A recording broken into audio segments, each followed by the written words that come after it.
On a deux secteurs, un secteur sur les fours de fusion et un autre secteur avec les fours de recyclage dans lesquels on met les produits qui sont vernis. La difficulté pour nous, c'est que la transformation du métal qui est verni est versée directement dans les fours de fusion via des poches de métal liquide et les cycles des FD et les cycles du recyclage ne sont pas synchrones. Un cycle FD fait à peu près 6 heures, un cycle sur annuaire fait maximum 2 heures. Si des aléas viennent perturber les prévisions qu'avait le gestionnaire parc à ce moment-là, effectivement, vu qu'on n'a aussi que 6 poches disponibles, on peut très rapidement être coincé et bloquer les UR. Les différents aléas qui sont liés soit à des pannes, soit au process qui est une fusion plus longue et tout ça, donc désynchronise ce qu'avait prévu le gestionnaire. On sera obligé de réaffecter les poches dans celles qui étaient prévues à l'origine.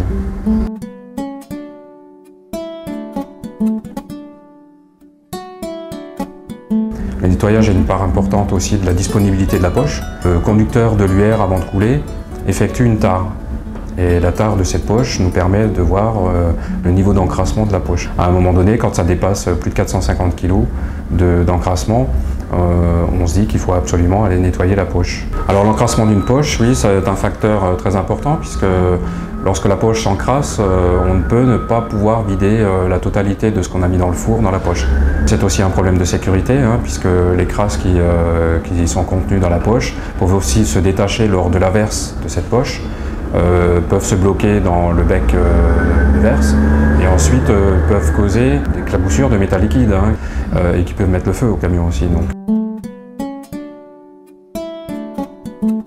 Alors le principe de l'affectation, c'est dans le fait du respect des horaires qui sont prévus à ce moment-là. Ça se fait avec le CIF. Par cette page-là, il va pouvoir visualiser facilement quels sont les fours dans lesquels ils sont réaffectables. Donc déjà, il faut que le four dans lequel on va réaffecter soit compatible en alliage. Il faut que la composition chimique de la poche soit compatible avec l'alliage que produit le four. Le pion est fait par le conducteur UR. Donc c'est lui qui a la première information, qui la communique ensuite au camionneur pour bloquer bloquer la verse. Donc le camionneur, lui, ne va pas verser la poche où elle était prévue. Et ensuite, le gestionnaire est prévenu, en lui indiquant en tout cas la teneur qui est mauvaise. Et ensuite, le gestionnaire vérifie si elle est compatible sur un autre four, si l'autre four est encore en capacité de pouvoir la recevoir.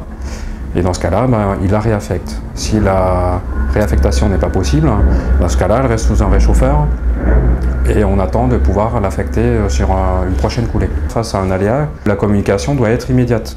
Le gestionnaire, lui, doit avoir une communication la plus rapide possible du fondeur recycleur ou du fondeur du four de fusion. Il faut absolument de suite, il faut être très réactif et se dire voilà, j'ai un problème, prévenir le gestionnaire au plus vite.